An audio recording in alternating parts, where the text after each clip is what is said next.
Hello, how are you today? Um, there's been a lot of discussions about like Zack Snyder's Justice League and the comic Justice League. So today I just want to kind of clear the whole conclusion about what is Zack Snyder's Justice League and how it compares to just Justice League in general, right? Like let's tell the difference between what was Zack's vision and the original Justice League comics. We're gonna go straight into it today. So let's start off with Superman. Okay, so Zack's Superman, we all know from Man of Steel, was very, let's say, very darker than the usual Superman. You know, he had dark tone. We thought this was gonna be a one thing. You know, maybe he's getting into the super hopefulness. You know, maybe it takes two or three movies for him to get into it. Sure, we'll give him the second movie, but by the time Batman v Superman came around, we're like, dude, this Superman's dark. Like, what happened to the Superman that had quality, like leadership? Like, I'm gonna go back to this court scene here, but like, this guy got no balls. Like, why do you call him Superman when he can't even stand up for himself? And that's the thing that I feel that Zack failed as Superman. I feel that a lot of times he just envisioned his vision and he doesn't really go to the source of what Superman really is. You know, Superman's supposed to be hopeful. Superman's supposed to be a leader. He's supposed to represent something. You know, he's supposed to show people that there are better, hopeful ways to resolve a solution, not just all gloomy and let people bully him around. That's not Superman. So I'm actually gonna go into what comic book Superman is and kind of tell people out there that still believe that Zack's vision of Superman is Superman. Okay, so let's go into comic Superman. So comic Superman is hopeful. Okay, as you can see, even in the item on the left there is from the Injustice game, the ending of Superman, where Superman is willing to put a kryptonite bomb next to his heart in case if anything goes bad or if he does anything bad, there are certain members of the Council of Justice League that can detonate the bomb and kill Superman instantly. This is a man, no matter how strong he is, he still puts his fate and his life into the hands of others. And even for those that even talk about, Superman losing Lois and, going all haywire and crazy, there's a comic book, if you read this, a very good comic book by Alex Ross, where literally the Joker poisoned the Daily Planet and killed almost everybody in there, including Lois Lane. And Superman just man up. He's like, listen, Joker, he's still a psychopath. It's not his fault. He's crazy, and he still doesn't go berserk. He does go into isolation, but he does not take responsibility for that judgment. You see, Superman is supposed to be someone that's better than what human can be. That's why he's called Superman. He has that responsibility to be a greater person, you know? Not just a guy that undercuts another person. You're looking at about a guy that puts himself above others, even though he knows other people are sick and twisted, he is still the greater man. And that's what Zack Superman failed to represent. And that's what I feel a lot of times Zack's version of Superman doesn't accomplish. And a lot of fans, including myself, doesn't agree with his vision. And I'm gonna leave it with you. It's always open up to interpretations, but I feel this is the Superman that's been sold for over 70 years, and changing the formula of this is not really considered Superman anymore. You know, it's considered something else. So these are three of the most iconic pictures that I can depict what Superman really is: hopeful, a greater human being, and willing to sacrifice his life in order for others to be better. And that's what Superman is supposed to represent. Or that's what the comic book Superman is supposed to represent. So let's go into the next character, Batman. Okay, so Snyder's Batman, we got introduced to Snyder's Batman in Batman v Superman. This guy was a gruddy. So basically, his version was based on the Dark Knight Return, and you can see from the pictures next to it. This was very confusing because the Dark Knight Return part one and part two was the Elseworld story, where you had a older Batman who was in retirement and only came out of retirement due to mutants trying to raid Gotham. So Superman doesn't come, or Superman doesn't come into that part of the story until part two. So kind of interpreting that into Batman v Superman is really confusing because in the beginning of Batman v Superman, you already have Superman in there. So adapt, and there was no mutants. So I don't know why Zack took the approach of this Batman. He thought maybe this was more iconic than just doing a Superman v Superman movie. But there's a loss for word on what Zack's vision of Batman was because he came out as a brute, a very grudgy guy. Same thing as like Dark Knight Returns, but in Dark Knight Returns, Batman's goal was to get rid of the mutants, not Superman. Superman came in because Batman started to go out as a rebel, and Superman had to intervene because of the U.S. government. So if you want, I can actually break down that story later. But the most simple form I think of Zack Snyder's Batman is he's a brute. He's a brute. He's angry, and in Justice League he does change a little bit, but it's already set like the standard of it, and it's kind of unredeemable afterwards. And let's go into comic Batman and what comic Batman represents. Okay, so as you can see, I find the best interpretation of Batman is from the Batman comic books, and especially even they made a Batman animated series called Doom, and I think that's the best representation of Batman because Batman is a guy that has a lot of contingency plan. He's not a killer. He's not a killer. He has contingency plan in order to neutralize people. Like for instance, he does find Batman a threat. He does find Superman a threat. He even finds Wonder Woman a threat, and even most of the Justice League member. But he doesn't want to kill them because he's not a killer. He wants to neutralize them if they get out of hand. If they get out of hand. But he trusts them enough to be a part of the team. Sure, maybe he's a part of the team in order to kind of, supervise them, but he actually trusts Superman in order to be on that team, in order to let this man have free range of, tasks that they have to do. So I feel Batman is like a council member, He guides the team. He helps the team. And the team in return presents him as a member, not a full member, but a part-time member. Well, he considered himself a part-time member because he's not super powered, right? He knows in the comic that he's dealing with gods. He's scared of them, obviously, but he has contingency plan to neutralize all of them. Not kill, neutralize them. So that's comic Batman there, if a lot of people are confusing about what Batman really stands for. So we're going to go into Wonder Woman now. Okay, Wonder Woman. First of all, Zach, I don't know if you know the difference between Israeli and Greek, but being diverse, right, doesn't mean you just randomly pick another culture, okay? Israeli is more like, Muslim and so like that.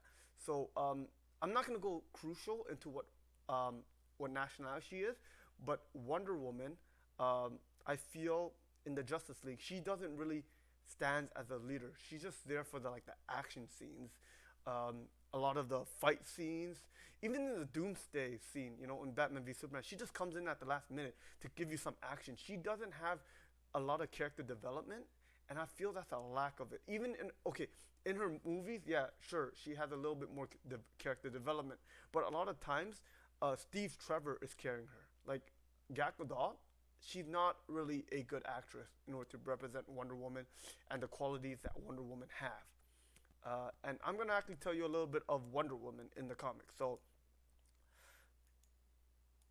based on the TV show, Wonder Woman, as you can see, is Greek.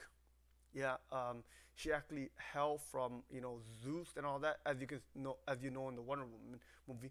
But she stands as a prominent, like a leader, in one of the Justice League. She's like neck to neck with Superman. Everybody respects her. She has that leadership quality, right? And even so, she stands such a presence that even Hawk Girl is more dominant in the team, uh, in the Justice League. And also she's just on par with Superman. Like anything that Batman and Superman does, she does equally. That's why they call it the Trinity, right? It's Batman, Wonder Woman, and Superman. And in a lot of Zack movies, I feel that she's taken a back seat in that role. She's supposed to be on par with those two, not like, oh, you got Ben Affleck, Batman, and then you got Henry Cavill, and then you got this random actress Gal Gadot being portrayed as Wonder Woman. There's even in that casting, it's like casting a no name. I'm not saying that she's a no name and she's not a good actress. Well, she is not a good actress, but she doesn't show that prominent role as being one of the leader of the Justice League, especially consider the Trinity. And so this is where a lot of people confuse. There's been a lot of, let's say, version of Flash throughout the whole comic book. So Snyder's verse is actually called Barry Allen. But the thing is that a lot of these traits that Zack version has is actually Wally West.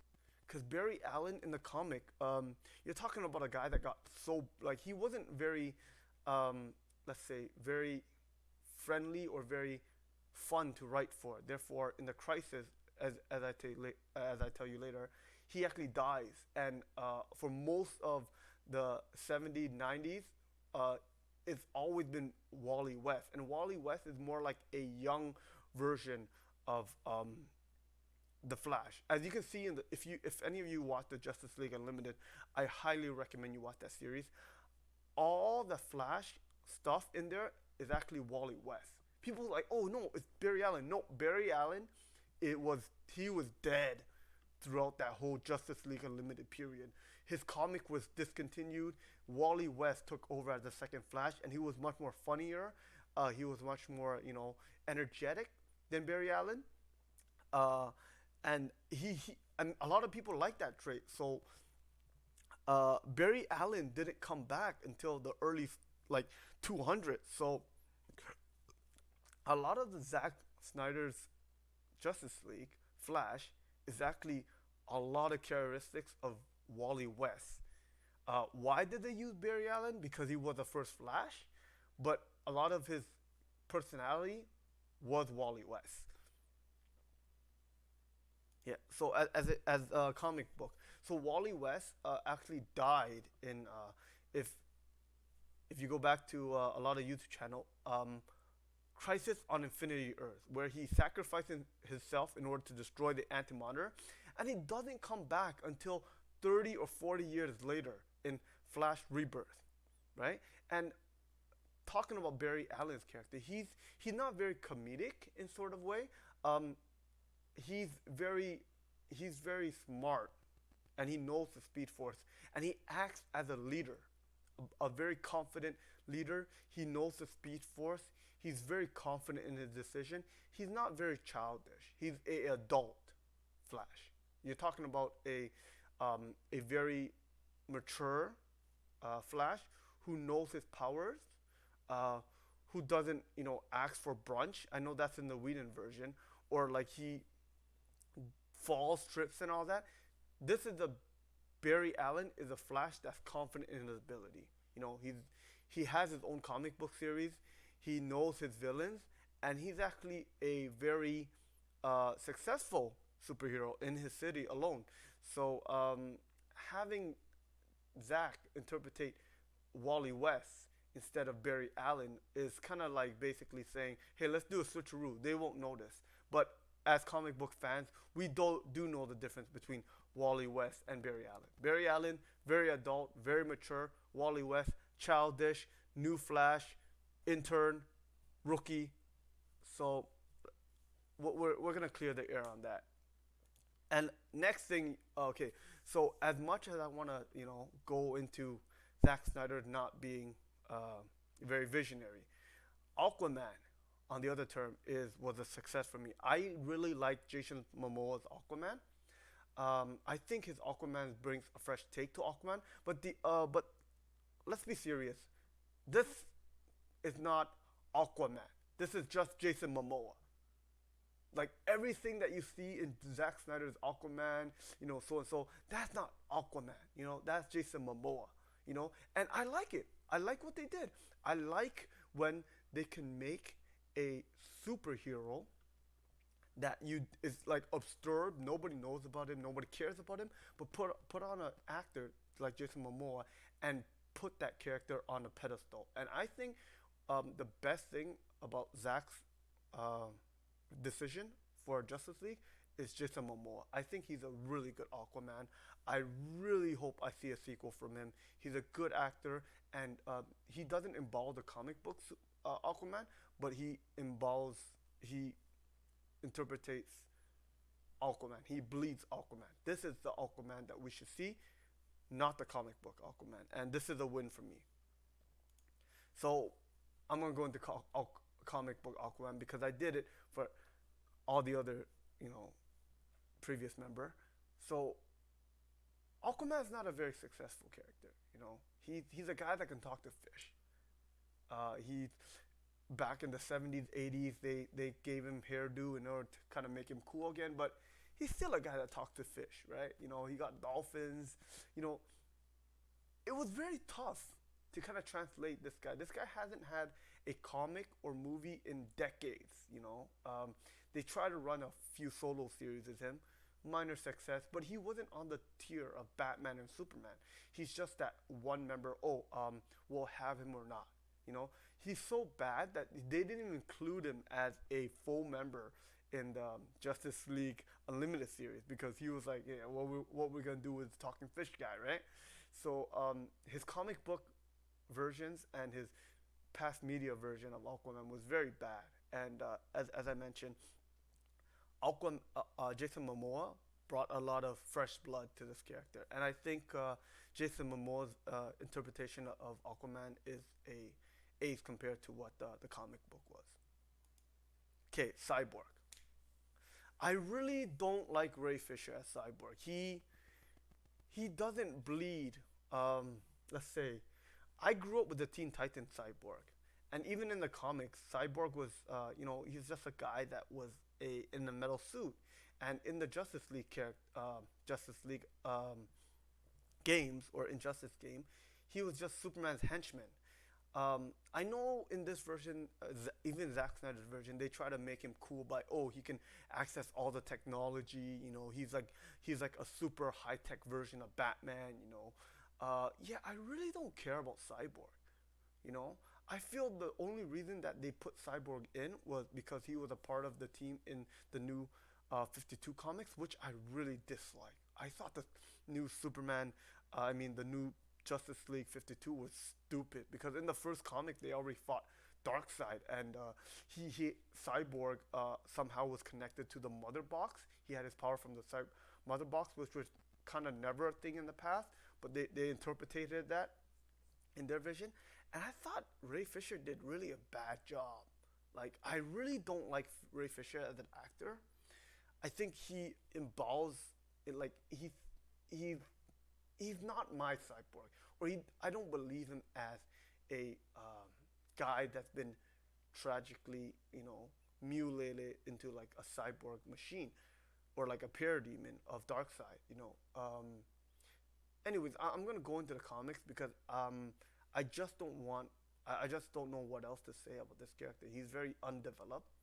He has like, if it wasn't a Darkseid movie, or if it wasn't a Mother Box movie, he would have nothing to do with whatsoever Justice League. So let's go on to the comic. So as I established, that person right there, Cyborg, was added to the team in the new 52. And the whole reason everybody's like, why was he added to the team? Because they didn't want to overshadow Superman, right? So they had to put like everybody. Superman is going to be the strongest guy, and then there's going to be all the other minor guy, you know. And I found that he was just a replacement for Martian Manhunter because we all know in the comic, Martian Manhunter is like as strong as Superman, you know, but he has more ability. He can, you know, he can go through floors. He can levitate. He has much more a stronger ability than Superman. And they feel, oh, let's make this thing focused on Superman. So they took out Martian Manhunter and they put in Cyborg, who was at that time they wanted to connect with the mother box and so on, so on, like the kind of techie guy in the team. But originally he came from the Team Titans, and throwing him into like a adult team like Justice League just made him feel out of place and mishandled. So I really don't like Cyborg being a part of the Justice League. I think he's one of the more undeveloped leaders in Justice League.